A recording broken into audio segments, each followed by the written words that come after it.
This podcast is brought to you by eRadio. For more podcasts, check out our website on eradiosa.com or download the eRadio SA app from the Google Play Store. Enjoy.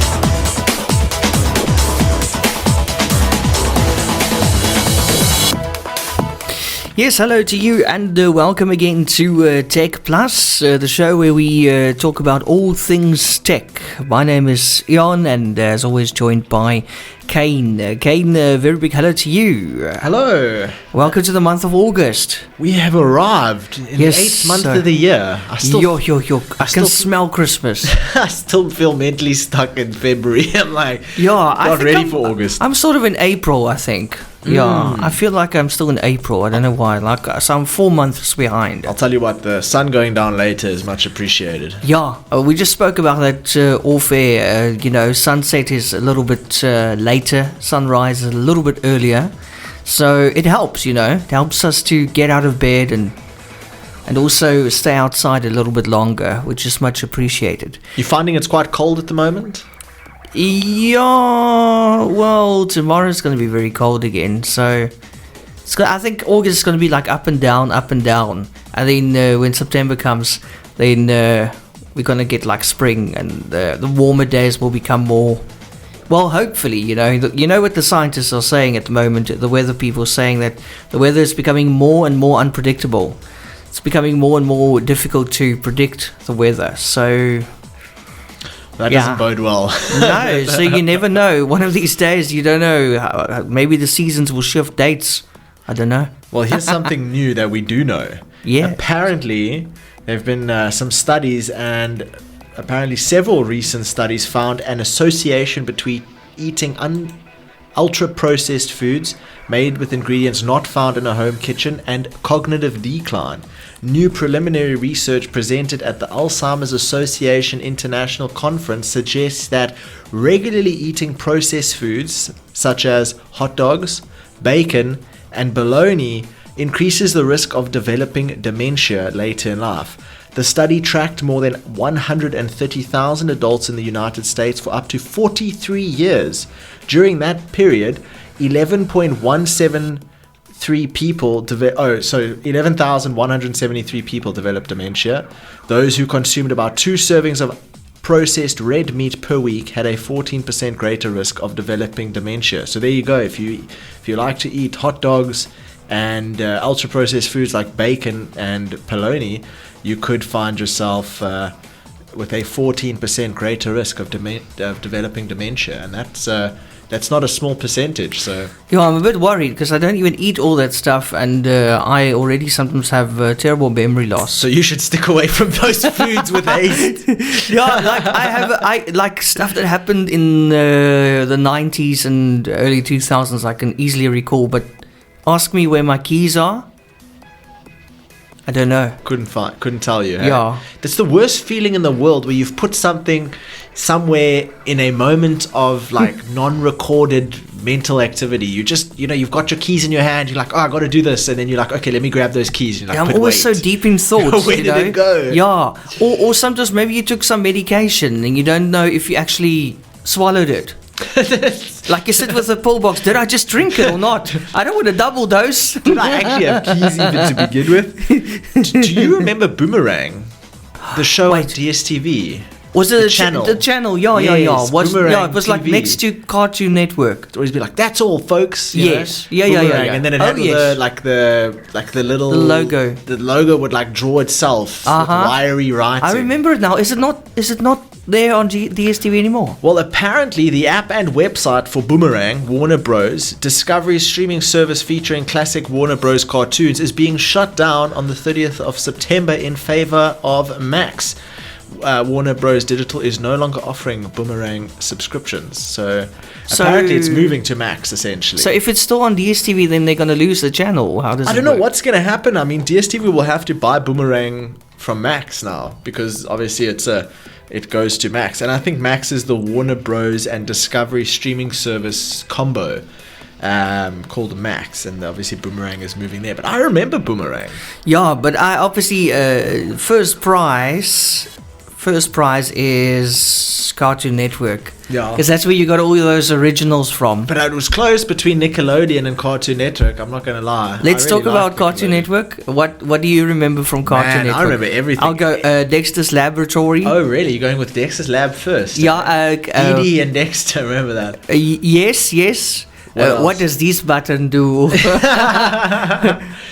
had Megas XLR. Do you remember that? Yes. Do you remember Courage the Cowardly Dog? Oh, that was one of my first, but it traumatized me as well because it was quite twisted for children to watch. That was. And then, come on, you know which one Ed, it is. Ed and Eddie. Yeah, because you always do the whistle. And Did you say Cow and Chicken? Friends or something like that. Cow and Chicken. Yeah, Cow and Chicken. I remember. Cat Dog. I remember. Yes, I remember. We had neighbors across the road, and their parents said to them they can't watch Cow and Chicken. It's too graphic. Just remember, she was practically naked, the cow. I so they said she can't watch it. It's too graphic.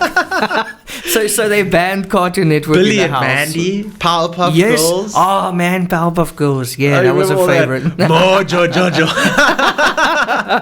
So once again, the day is saved thanks to the Powerpuff Girls. I remember that. That was good TV, bro. Parents man, didn't think so. I always think back to my dad. Always used to say, he's like, "How could you watch this?" Like, and now looking back, I'm like, yeah, actually, it was quite brain-numbing. Especially Courage the Cowardly Dog. That was pretty disturbing. That show. Actually. All I remember is like, you know, yeah. I mean, like used to make that noise. When he's panicking. Yeah, and then he goes upstairs to that computer, and it was always so useless. Shame. Someone listening to us doesn't know anything about Cartoon Network. Oh, well, then I feel sorry for you because you missed out. Maybe you must do some research then and check out those shows, eh? Those were iconic. Classics. Yeah. Do you remember when they used to have web games for those shows? You could go play like Cartoon Network's really? I never on the played website. it. Did you? Play like, you could play like Scooby Doo, and it was like very casino game kind of. Do you feeling. remember the days? Now I'm gonna hoy this one at you. Yes. Do you remember the days when you could play games on your DSTV decoder? Whoa, no. That was just when DSTV came out. I think 1999, 2000. Really? You could actually enter a games mode on your computer and then play with your TV remote. There you go. DSTV had it before Netflix. Now, you see, they were hot stuff back then. DSTV. Just look at them now. No, they're practically the SABC. They just got stalled by the times, you know. Yeah, it's very sad actually. Hey, I miss those times, man. So the Big C's rebranding. Yes. Can you believe it? Cell C. For yourself or for themselves, they're rebranding. Yeah. And we also spoke about that off air. Iconic Cell C in... Yeah, also, you see, those were the best times, the early 2000s. Cell C ads, bro. Those Cell C ads with that sexy voice. Yeah. That voice was amazing. And everybody thought it was this... blonde woman with long legs, but it was actually a redhead doing the voiceovers. But brilliant actress, by the way. I wonder whatever she went on to do. I wonder if she... No, she's still around, eh? Really, eh? Yeah, she's living in Cape Town now. I think she's teaching at a drama academy or whatever. I wonder if Celsi still uses that voice. Not at all, no. What is there? Do they have a thing now? No, it's just all over the place. Really? Different voices, yeah. Maybe that's why they're sad. rebranding. Maybe they want to bring some of that back. Oh, well, I don't think it will ever be the same again. Oh. 2 more tech shows from now, and we'll be talking about the Celsi rebrand. The new Celsi, and then we'll sort of join Celsi as well, because we want to be part of it. Apparently they said it's a new identity and a new start. No further details about the rebranding were announced, as the company plans to unveil them at this event in mid-August. The rebranding comes amid a larger overhaul at the company following its second recapitalization in September 2022. Following the recapitalization, Vodacom veteran George Mendes took the reins at Cell C. He also went on to say that one of my biggest ambitions from the start was to build and foster a great inclusive culture and team spirit. An amazing culture will help people navigate both good and bad days, Mendes said, and a critical focus was fixing the basics in Cell C's core business. They were struggling. We saw we saw, when we did our analysis on what 1,000 Rand invested 10 years ago into Vodacom, Cell C, MTN, and Telkom would net you. And I think Telkom was like third on the list for lead, and none of them actually were profitable. None of those phone companies, if you had bought their stock 10 years ago, would have made you any money. So I wonder what Cell C is going to bring out. Do you think there's going to be AI? What do you think the edge is going to be? Could be, yeah. Because they changed the logo, I think like 4 times in their existence already, or this will be the 4th time. Used to be a C, but like little dots making up a C, yes. And then it was the C with a circle around it, looking like the copyright logo, and then the next one was like a variation of that with a thicker border, a thicker circle around it, because everybody said copyright sign. Why? It does look like a copyright sign. And then would there be copyright on the copyright sign? Are you allowed to use it? See. But yeah, like you said, like the early 2000s, that voice and everything in the ads, that's when you know, and even the TV ads were really good. That's when you know that your ad campaign works. Yes. If people talk about it 24 years later, yes. That's when you know you had a bloody good ad campaign. I could still hear it. She was like, yes, get 50% off. Yeah, it would be after midnight when you go a friend, Cell C for yourself. Remember that? That was good, eh? In the middle of Carte Blanche and stuff. Yeah. I remember that stuff. Ooh, when was the last time you watched Carte Blanche? Recently when Neisner was on. Oh, really? Eh? Yeah, Did that get you when Neisner was on with the water problems and that stuff. It was nothing good, eh? We would be praised. I was cringing watching. I was like, please. And then also, Showman, when Derek Watts passed away from Carte Blanche. He was a legend. Yeah, I also watched the tribute show to him, and that was quite sad. He was a legend. All I remember from Carte Blanche is I can't believe he's gone. It feels like he's going to pop up again on the TV on Sunday night. Covering some news story. Yeah. Sure, man. He was awesome. Yeah, yes. So Tesla apparently has a mega rival coming up now. If they didn't have rivals before, Uber Technologies will team up with BYD. Have you ever heard of BYD? Mm-mm. They're a Chinese motor manufacturing company. Okay. And they manufacture electric vehicles. So Uber, everyone knows Uber, has partnered or teamed up with BYD to put 100,000 electric vehicles onto the ride-hailing company's platform in a major deal between American and Chinese businesses that notably excludes the US. Under the multi-year partnership, the two companies will offer drivers lower vehicle pricing and financing. So essentially together they're going to be offering Uber drivers an ability to get financing on an electric vehicle in order to perform their Uber service, which is also quite interesting because it comes on the edge of if you're joining Uber for the first time and you're going to be getting a car, your car has to be no older than 3 years. That was we discussed it last week, right? Yes, because I can't remember, but I actually since then I actually spoke to one of the Uber drivers and I said to him, did you get that notification about the car? And he said, yes, but the car that he's driving is not his. Yeah. But he said the car is, I think it was made in 2021, so it is 3 years old, so you can still use it apparently. I also heard something interesting. I thought, what does that mean now? Uber drivers have to replace their car every 3 years to stay functional. Oh my word, what a point. And I spoke to one of the Uber drivers, and apparently that might not be the case. I think what the case actually is to register your vehicle as an Uber vehicle, it has to be no older than 3 years. But at that stage? Yes, but it's allowed to become older than 3 years after it's been registered. Okay. And I think it comes back to what we spoke about last week, which is it's probably much easier to estimate the life and quality and security of a vehicle that is below 3 years old, or younger than 3 years old, than to approve a car that is 10 years old. So that makes sense to me. And if you just bought a brand new car, it's a year old, and you register on Uber and you do Uber for 8 years, Uber knows that you've registered at a time where the car was most likely to be a very good, well-functioning car. And I guess maybe they have some other checks and things. I also spoke to another Uber driver, and every year you have to renew your licensing. You have to do, there's a little bit of maintenance behind actually being an Uber driver and staying in that green zone of I'm legally allowed to within South Africa, and I'm legally allowed to within Uber operate as an Uber driver. And you have to, actually, there's quite a lot of paperwork. You got to Yeah. resubmit licensing, roadworthies every single year. I mean, they're quite on top of it compared to something like Bolt. Uber even apparently screens the drivers for criminal records once a year. Yeah, I was think just it's going to pretty say strict. now, in the end, it's all in the name of safety and to keep us, the riders, safe. Yeah, it is, and that's one of Uber's biggest things for drivers is they favor riders.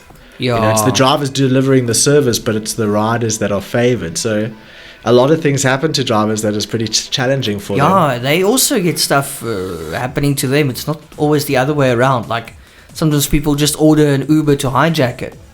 That's another thing, you know, like hectic. you're literally setting yourself. It's actually a very dangerous job, eh? And remember, if those people get in the car, they're sitting behind you. You don't even know if they're going to pull out a knife now and put it, hold it to your...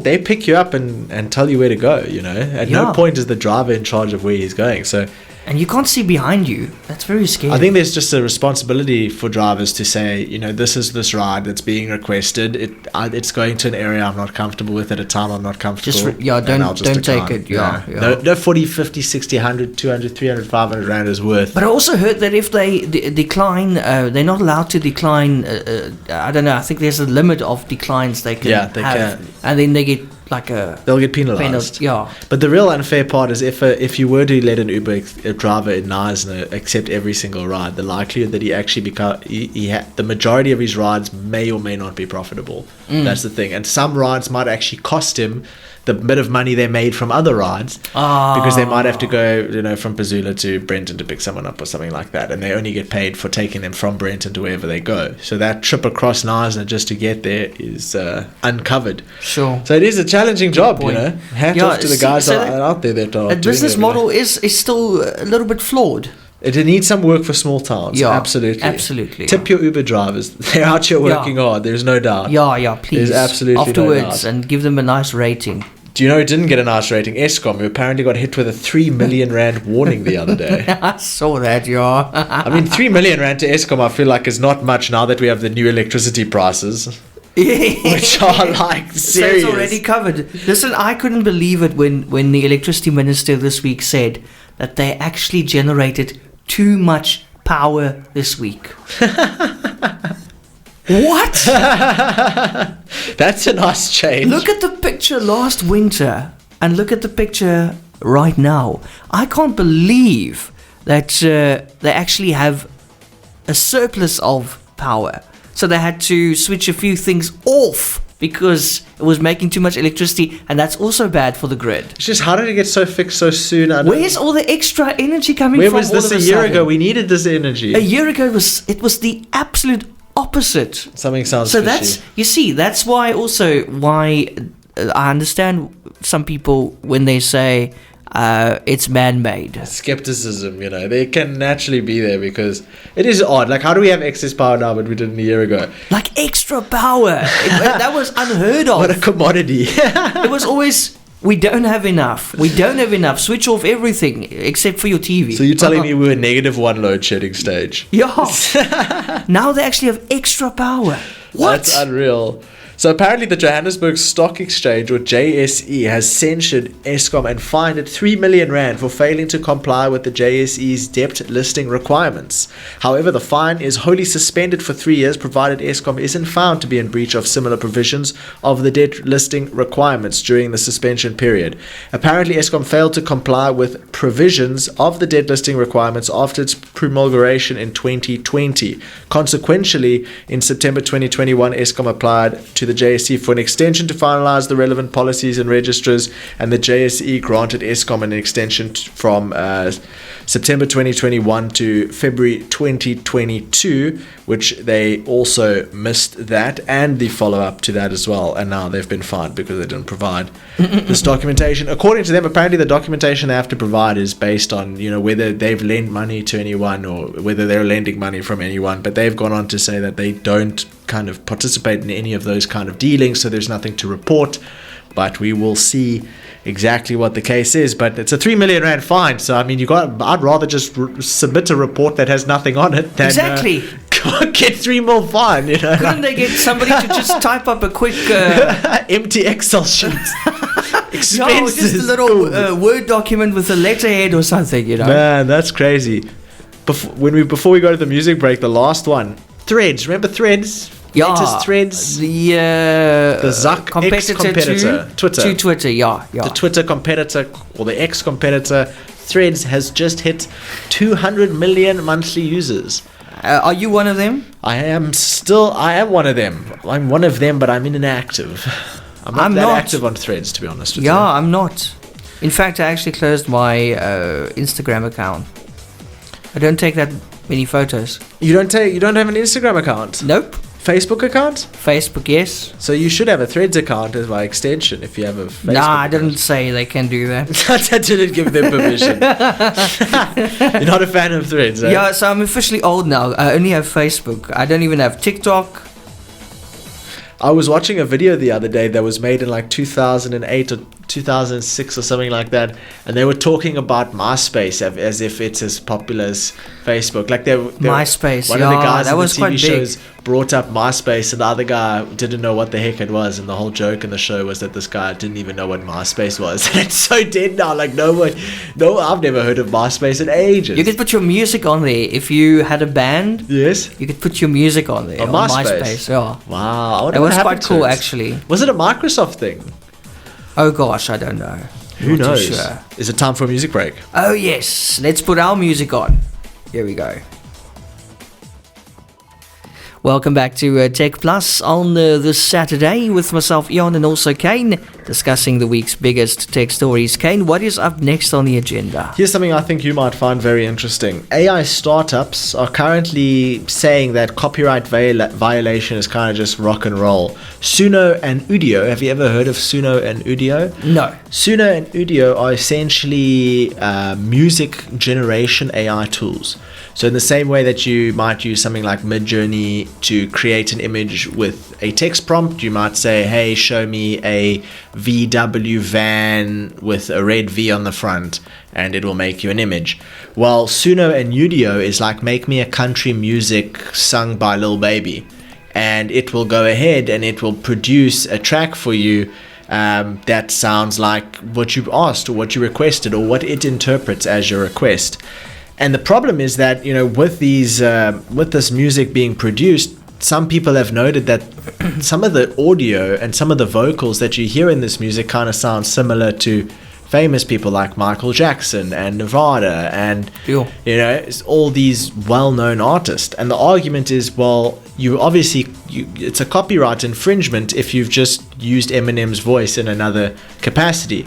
And what they basically say is they're saying it's not really copyright, because the logic is, would you say it's copyright if I learned to sing rock and roll music by listening to my favorite rock and roll music? Because AI is being trained simply to listen to music religiously, not to physically rebuild the music in its own way. Well, it's just listening to understand it. Lawsuits coming up there. So I think that's a pretty thin line to battle upon. But the thing is, let's say it sounds like Eminem.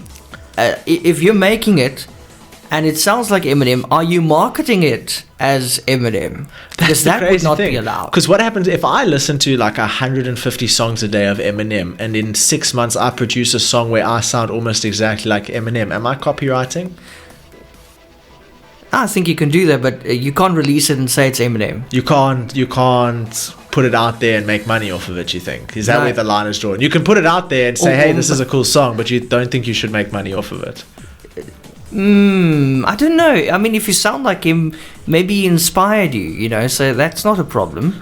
So but just don't market it as an Eminem song. So what if I sound very much like Eminem, but I'm like 65. I was born before Eminem. Does that mean he sounds more like me?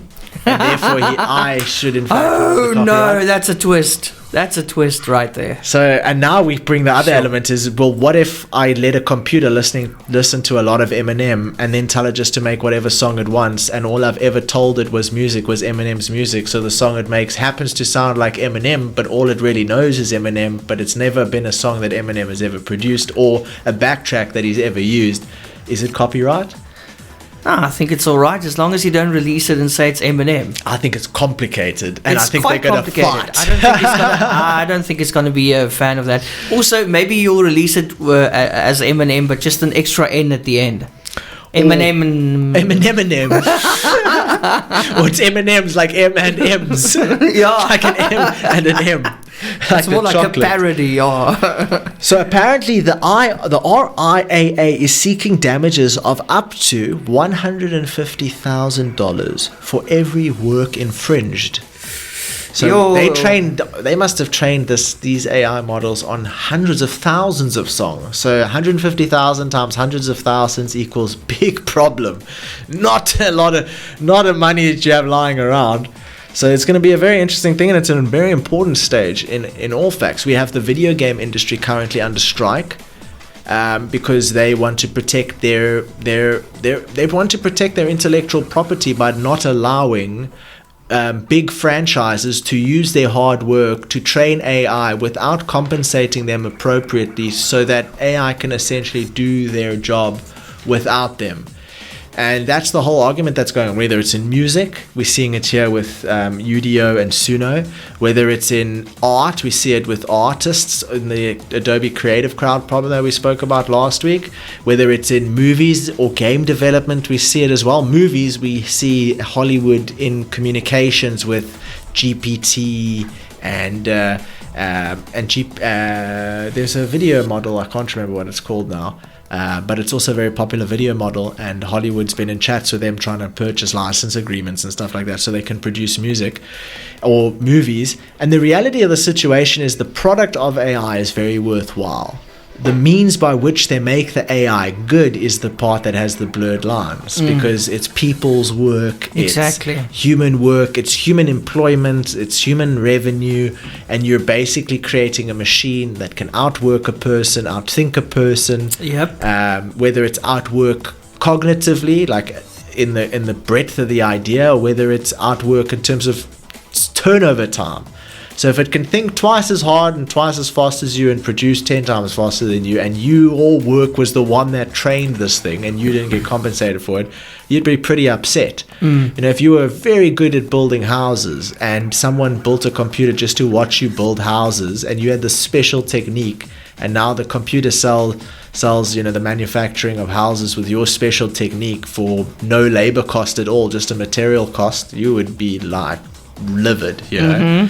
So we're seeing the war happen right now. It's not a tomorrow war. It's not something that's 10 years away, and it's right now. And we're going to see the steps by which we proceed into the future will be determined by the outcomes of these various problems. I mean, the video game industry is striking right now. It's not like they're active right now. They're about to do something, I think, in Los Angeles. They're about to do a big strike there. We see games like GTA 6 being delayed. We see movies being delayed. We just had the actors strike. For almost exactly the same thing. So we got actors, we got video game artists, we've got musicians, you got every kind of person that AI is currently having a fight with someone or an argument with someone about how much they should be compensated and what is going to be the right way to do it. So we're going to have to pay close attention, but AI is obviously on another level. Listen to this. Yes. This is also another level. You remember 2 weeks ago that CrowdStrike thing happened, eh? Yes. Where all the systems went blue. There was one airline, I think it's in America, Southwest Airlines, and they just continued operating as per usual. They weren't affected. Why? They still running Windows 3.1. No, really? Too old to it. A version of Microsoft's operating system from 1992, and because of that, they were not affected. So, sometimes it pays to go old school, to be a dinosaur pays off, bro. Windows 3.2. That just tells those you, graphics. Don't throw away your VCR just yet. You don't know whether it could come in handy. That's absolutely insane. I think that's amazing, but I think outdated is putting it mildly. That is like, I haven't even seen that operating system before. It's before my time. It's all grey, a little bit of colour. So they've been using that thing for 5 years longer than I've been alive. Yeah. That's insane. talking about insane, Apple Watches, right? Yes. Everybody knows the Apple Watch. Well, Apple came out with the Apple Watch Ultra, and it is obviously it's an amazing little watch. So Samsung apparently is, according to customers at the moment, customers feel like Samsung just looked at this Apple Watch and said, let's just make a spec sheet of all the things that the Apple Watch has, the top of the range Apple Watch has that the Samsung Watch doesn't have. And on our next release, we'll make sure that everything we don't have that Apple has, we will make sure we have. So Samsung Galaxy just came out with their Watch Ultra, which literally has every single feature that Apple's best watch has. And people are saying that functionally copying Apple worked for the Galaxy Watch Ultra, but it just is a bit disappointing because it feels like Samsung is absent in this new watch. It feels like they've got so obsessed with copying exactly what Apple did that they ended up with an Apple Watch branded with a Samsung logo kind of thing. Oh dear. So that's something to think about. And when you're paying 15,000 Rand for a watch, you really got to think about it. So the good and the bad of the new Samsung Galaxy Watch Ultra, apparently it has a longer battery life than the regular Galaxy Watch. I can attest to that. The Galaxy Watch 4 has a battery life of like 20 hours if you're using it a lot. So that's really nice to see. Double pinch is obviously, there's some smart features for how you control the watch, and one of them is a double pinch motion. It adds dual frequency GPS and sleep apnea detection. Actually, the Samsung's sleep apnea detection feature is one of the only features that the Samsung Galaxy Watch has that the Apple Watch doesn't have, not because they lack the hardware, but because Apple's actually getting sued for the technology they used in that sleep apnea detection. And they're being sued by one of the other companies for that. And apparently the watch will also be cheaper than like Apple Watch Ultra. So if cost is your priority, then the Galaxy Watch Ultra will get you everything that the Apple Watch did and a little bit more for a little bit less. The bad though, the watch itself lacks Samsung in it. The problem with the watch face is it doesn't fit all small wrists. It's the sleep apnea feature is limited. If you don't have a Galaxy phone, you won't be able to use it. And there's some metric stuff that isn't so good that you can read about online as well. But we'll see more about that. Have you seen how expensive those Garmin watches are? Yeah, I didn't even look at that. I think it was the other day we spoke about some of the most expensive stuff on Takealot, and we had like a Garmin watch at like 50,000 Rand or something ridiculous. No, that's ridiculous. But listen, now that you talk about iPhones and Android or Samsung trying to be like Apple, did you know that you actually get apps that you can install on your phone? I don't think it's a free app, but you get like a few of those. You pay a couple of bucks to make your Samsung, your Android look like an iPhone. Really? Yeah, like the user interface. So then everything looks like an iPhone. Oh, that's cool. So it's kind of like a skin for your Android to make it feel like an Apple. But it's a bit more complicated because everything literally looks like an iPhone. It even sounds like an iPhone. Oh, really? The ringtone? Everything. And like the screen brightness adjusting and all that stuff. Do you think people would fall for it? Because in all fairness, you could think this is a Samsung if you looked at it quick enough. My Apple with the cover on. Because the Samsungs don't come out with the Samsung logo anymore. It used to be, remember the old Samsungs, like at the top it said Samsung. Yes, yeah. Now it doesn't say anything, so it could be a Huawei, it could be a what's that one called with the Oppo. Somebody asked me this week if she should buy an Oppo. Should she buy an Oppo? Is it yes, good? actually, Oppo's doing pretty well in China. So anytime, is it a nice phone? Anytime a phone model is doing well in China, it means that the consumers believe that it has enough equipment and to do what they need to do, but it has a price tag that is offering a better quality or better value for money than your. Because she's also looking at a Huawei. Yeah. Is that Huawei? Is that problem? They just released the new operating system. Is it sorted now? Can you get Google apps? You can, but you're never going to go back to where we were with pre-Android getting that's removed. The thing.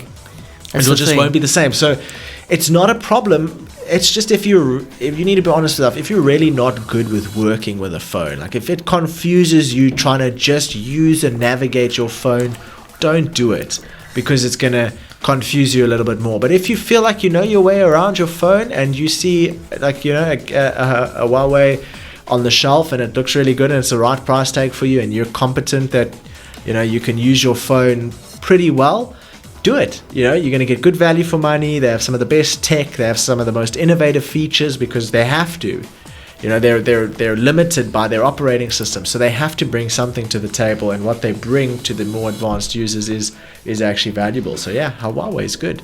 So Kaine, yeah, let's talk about your geyser. Yes, have you got one? I do. And they installed it outside.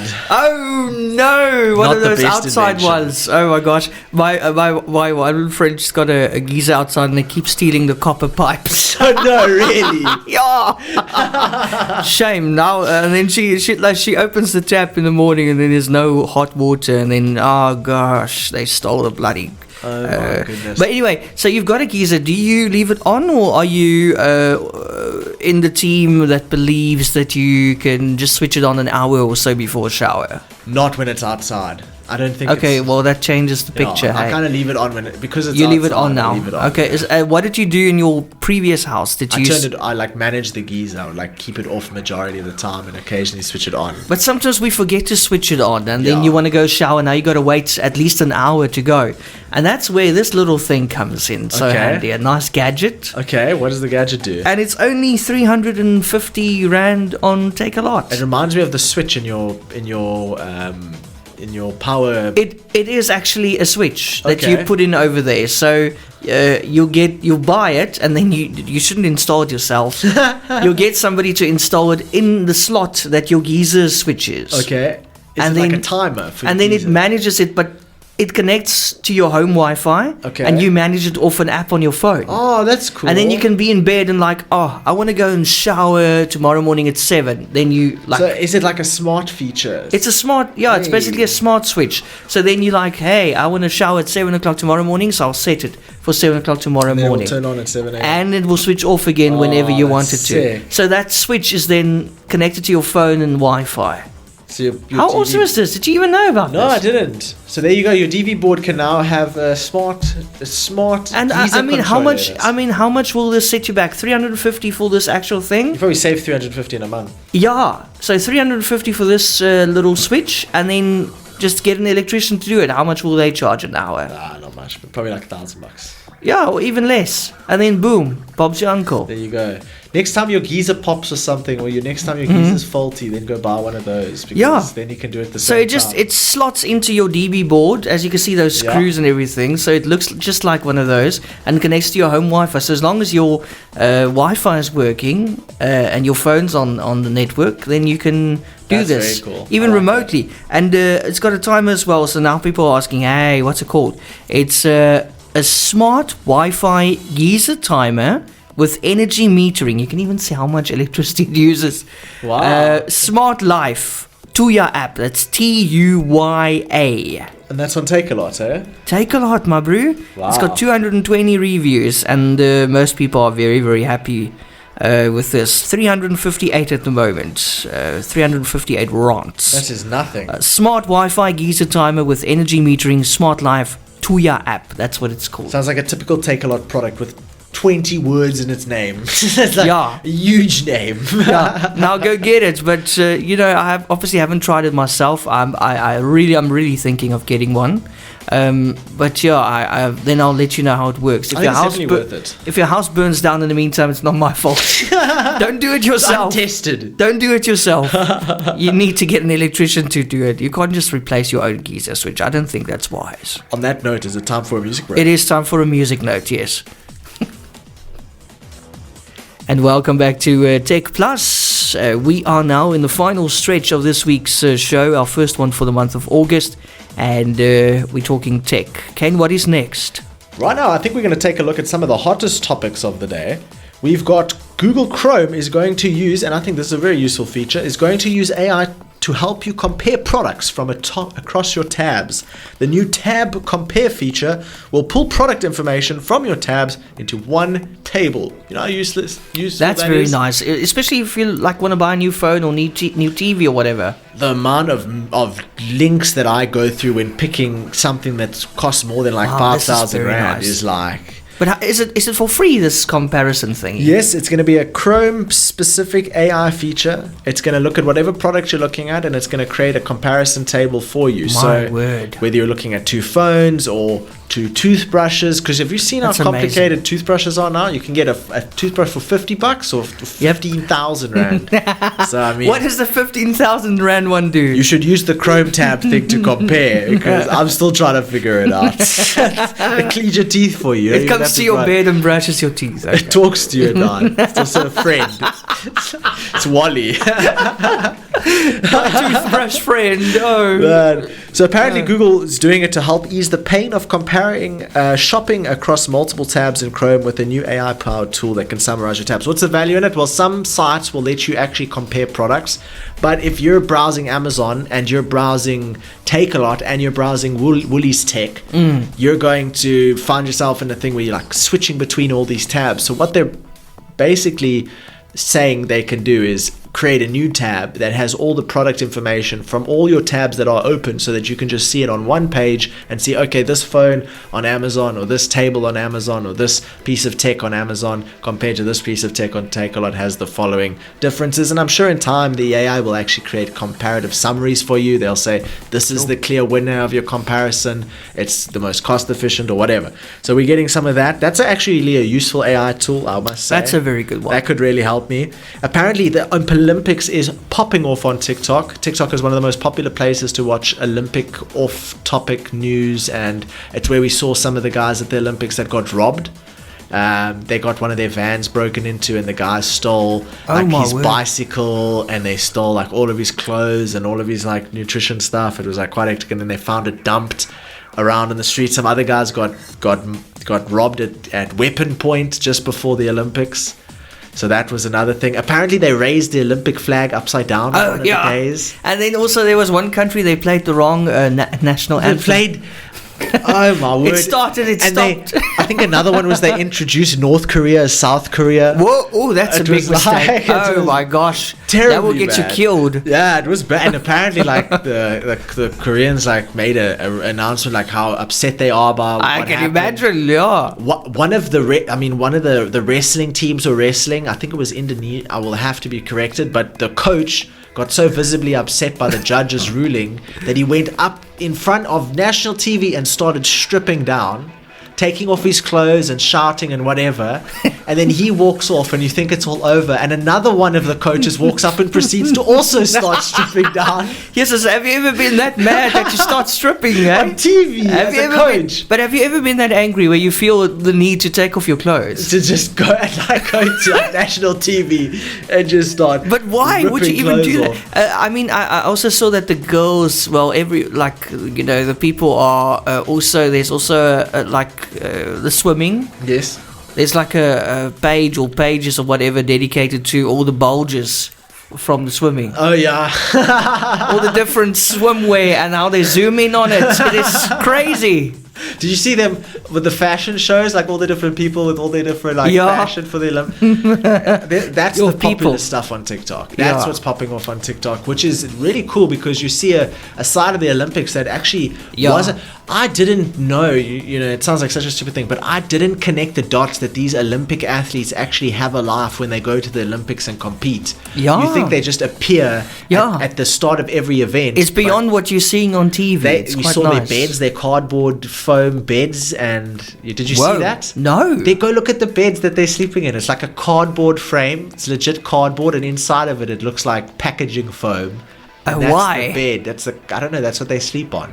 They got that bed, which is the crazy thing for me. That's not good. For me, I thought, okay, maybe it's recycling or it's gonna greener hurt. environment or whatever. But with they got that cardboard bed and a Galaxy flip phone. They got like a no man, that's 180 rand bed and like a 45,000 rand phone. Is it not what a contrast? Is it not something to do with the bed bug epidemic in Paris? Maybe Maybe they're tired of sleeping on the actual they're scared of sleeping on the actual mattresses. But I mean, if you're doing sport and everything and you sleep uncomfortably at night, you're going to be all stiff in the morning. How are you going to do your sport? And I think all the talk of this Olympics and all the problems is making Saudi Arabia a little bit bullish to get in the action and make some noise. So what the actual hell? Sorry, I just want to say something quickly. Yes. What the actual hell happened with the opening ceremony? What on earth? Oh, that was... What a weird display. What on earth was that? I see Trump was also like, what?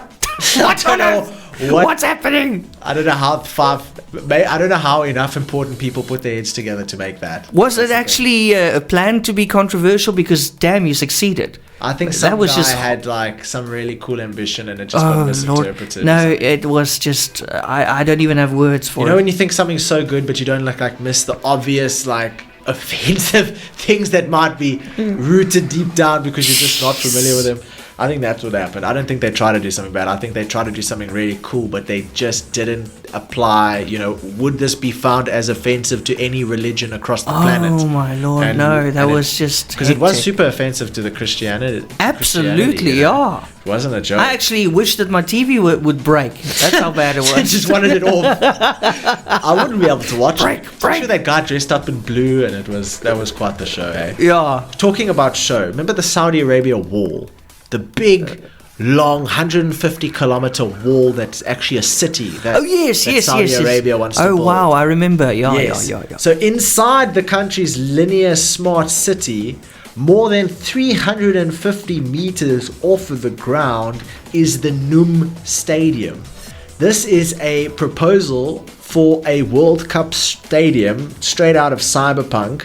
And Saudi Arabia revealed the 11 soccer stadiums it plans to build as part of its bid to host the 2034 FIFA World Cup, and one of them looks like it came out of a video game. The Noom Stadium would be located within the country's dystopian smart city, 350 meters off of the ground, and it literally, I'll show you a picture of it.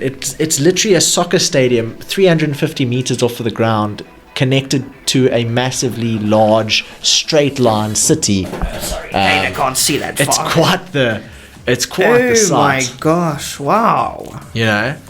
So where would you rather go now that I think about it and looking at what happened with Paris, where would you rather go for the Olympics? Dubai to watch a match on that stadium, or would you rather go to Paris and watch them make fun of a religion? That's actually pretty crazy, eh? So Saudi Arabia loves to get in the news, kind of talk about all the advanced stuff that they're doing for the 2034. Well, 10 years from now, they're starting to talk about it. So that building has obviously begun.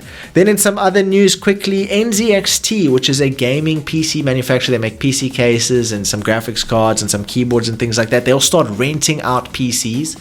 So for about $160 or about 3,000 Rand, you can probably rent one of the highest tier PCs that you can build for probably about 60,000 Rand. But that's obviously about 3,000 Rand a month that you're going to be renting it for. Sure. But it all goes all the way to about 1,200 Rand a month for a pretty decent PC. So I haven't seen many PC rental companies, like actual desktop computer rental companies, but not in South Africa. No, very interesting seeing NZXT come into the mix. Yeah. They're not in South Africa though. They'll hopefully one day come here, but they're going to be doing a European and an American push first. We also have the Microsoft news, which is Microsoft is apparently removing ads from Skype. I don't know if you've used Skype in a long time. Oof. I really don't use Skype. It's been years. I remember that sound that it makes. Bloop, or something like that little bubble sound. I remember it. In other news as well, Activision, the creators of Call of Duty Warzone, has released its Warzone Caldana map data of basically all the details of the map, including player routes and things like that. And they've done that open source so people can use AI to interpret it and build some conclusions off of it. So it's the first time we've seen data like that potentially be used for AI. So it'll be interesting to see how that comes out. Elon Musk for X has allowed users to block Grok from training on your posts. So Elon Musk obviously also being a part of the news in light of what we spoke about with Adobe Creative Cloud problems and the image generation problems and the music industry copyright related problems. Elon Musk has come forward to say that within X you can actually opt out of any of your data being used to train the AI tool that they have, which is called Grok. And then finally, we have Intel, who will be apparently laying off 15,000 employees and will stop all non-essential work. And apparently their 13th and 14th gen CPUs have been crashing a lot lately. And as a result, to better help customers, they've decided to extend their warranties on all of their CPUs that are 13th and 14th gen by 2 years. So if your laptop has a 13th gen or a 14th gen CPU in it, or your desktop has and you bought it recently, you now have an extra 2 years warranty for that particular product, as some of the products have probably had some manufacturing issues and had some problems. And that brings us to the end. The end of the show. That was quick. The end of the show and the start of the month. That was quick. Kaine, thank you so much, man. It was another great show, and we'll do it again next week, same time, same place. I hope you're going to enjoy the rest of your weekend. You too, and thank you to all of our listeners for listening in. See you same time next week. Cheers. Cheers, everyone. Bye-bye.